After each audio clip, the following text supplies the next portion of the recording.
Hello everyone. In the previous video we have learnt about the formulation of LPP and its solution for the diet problem.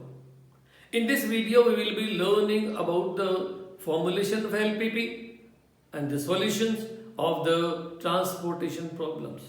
What are transportation problems?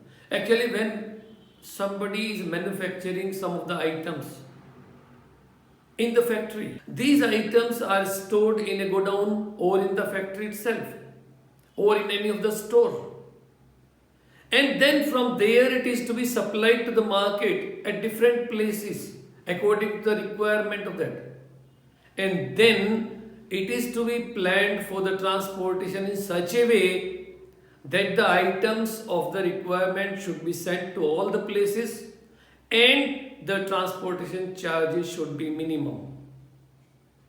We'll discuss one of the example based on it, and the example is two godowns A and B have grain capacity of 100 quintal and 50 quintal respectively. They supply three ration shops D, E and F whose requirements are 60, 50 and 40 quintals respectively. The cost of transportation per quintal from godowns to the shops are given in the following table. There is a table given. In this it is given that from godown A, the charges to the shops D, E and F are 6 rupees per quintal, 3 rupees per quintal and 2.50 rupees per quintal. And from godown B, the charges to the shops D, E and F are rupees 4, rupees 2 and rupees 3 per quintals respectively. Then it is asked, how should the supply be transported in order that the transportation cost is minimum, and what is the minimum transportation cost? For this to formulate the LPP, we have a different system. We make a chart like this in which we show both the godowns or the stores from where the supplies are to be made, that is A and B, and the full capacity of A is 100 quintals, that of B is 50 quintals. Then the supplies are to be made to the shops D, E and F, we have represented like this. And the requirement of these shops are 60 quintal, 50 quintal and 40 quintals respectively. To make the supplies, suppose we supply X quintal from A to D, then the remaining supply 60 minus X will be made from B. Suppose we consider Y quintal is to be supplied from A to E, then the remaining 50 minus Y quintal will be supplied from B. Now the remaining item from 100 quintal, that is 100 minus X minus Y, will be supplied from A to F. And the remaining of that is, because requirement is 40. 40 minus 100 minus X minus Y, or we can say X plus Y minus 60, is to be supplied from B to F.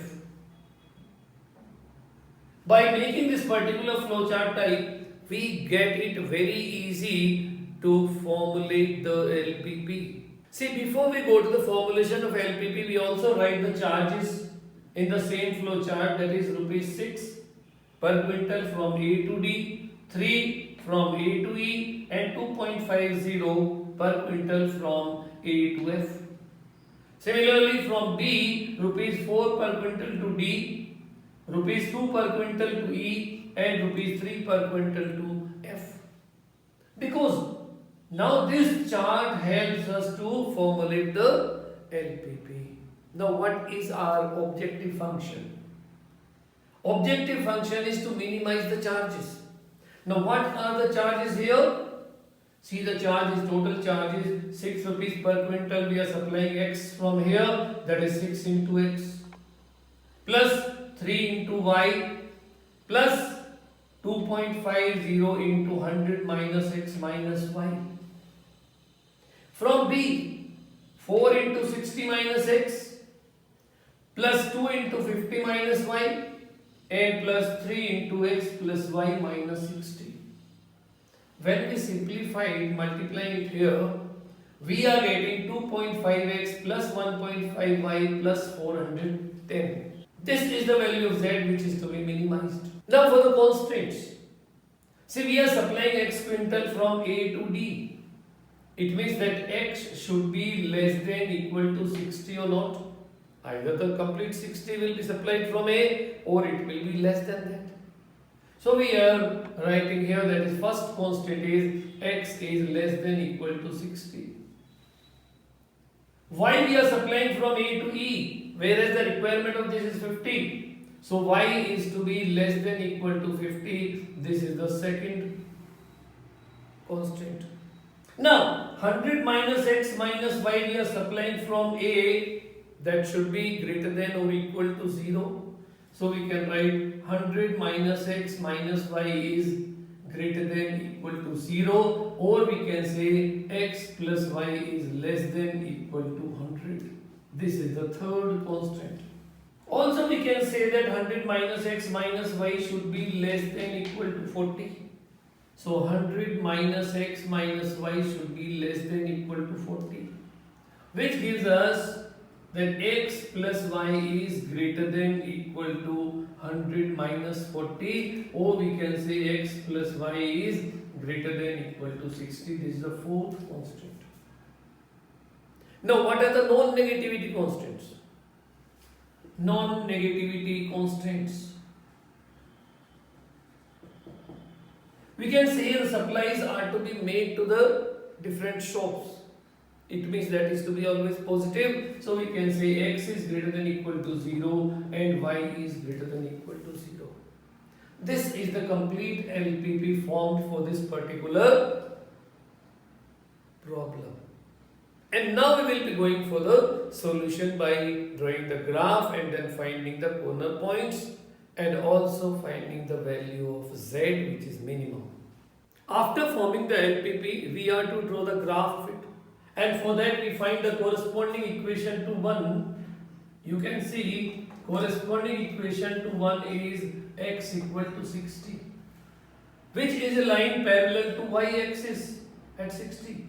And since it is less than equal to, means it is towards the origin. Corresponding equation to 2, that is y equal to 50. And we know y equal to 50 is a line which is parallel to x-axis. And here also we find it is less than equal to 50. It means this is also towards the origin. So we have marked with the arrows here.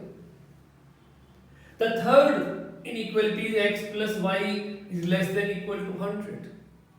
And in case we find the corresponding equation, that will be x plus y equal to 100, or we can say x upon 100 plus y upon 100 equal to 1 by dividing by 100. And then we find 100, 0 and 0, 100 are the points. We join the line and we see 0 plus 0 is less than equal to 100, satisfying this. It means this is also showing towards the origin is the region of it. So we have marked it with the arrow towards the origin. Then we go to the fourth one, that is x plus y is greater than equal to 60. In case we find the corresponding equation to this, that will be x plus y equal to 60, which gives us x upon 60 plus y upon 60 equal to 1. It means 60, 0 and 0, 60 are the points. We join it. But here we find 0 plus 0 is greater than equal to 60. It means 0, 0 is not satisfying this. And hence this is away from the origin. After drawing this all, we find that the feasible region is this A, B, C, D. A, B, C, D is the feasible region, which is bounded region. And the corner points are A, B, C and D. The coordinates of A are 60, 0. That is B here from the graph we can see here B is this, that is 60, 40. When we go to C, C is here, we are finding it is 50, 50. And same way we find D from the graph, we are finding it 10, 50. So we have marked all these corner points. And now we will find out the values of z, that is objective function, at these all corner points A, B, C and D. The objective function here is z, that is 2.5x plus 1.5y plus 410. So we draw a table here in which we are writing the corner points A, B, C and D.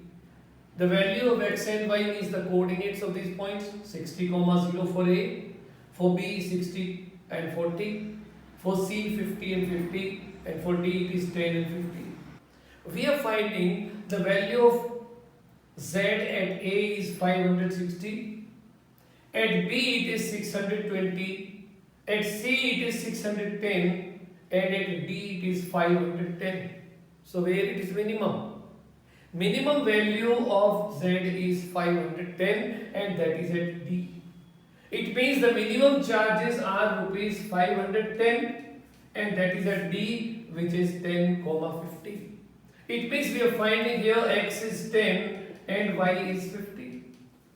Now we have to find the supplies. The supplies are made at shops D, E and F.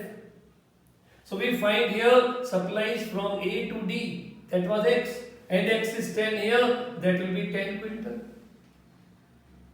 From A to E, that is y, and y is 50, so this will be 50 quintal. From A to F, that is 100 minus x minus y, this is 100 minus 10 minus 50, it comes as 40 quintal. So 40 quintal items will be sent to F from A. Then the supplies from B. B to D it was 60 minus x. 60 minus x means 60 minus 10, that is 50 quintal. And to E, it was 50 minus y means 50 minus 50, that is 0. So no supplies to be made from B to E. Similarly to F, that is 10 plus 50 minus 60, this is also 0. And this is the way we can find out the supplies made to different shops from these two godowns. This is the way we can find out the solution of any of the transportation problem by formulating the LPP and then using the corner point method. I hope you are finding all these videos useful to you, and hence please subscribe the channel if you have not subscribed so far to get more useful videos based on different chapters of mathematics. In the next video, we will switch on to the new chapter. Thanks for watching my video. If you have any comments or doubts, leave them in the comment box and I will get back to you.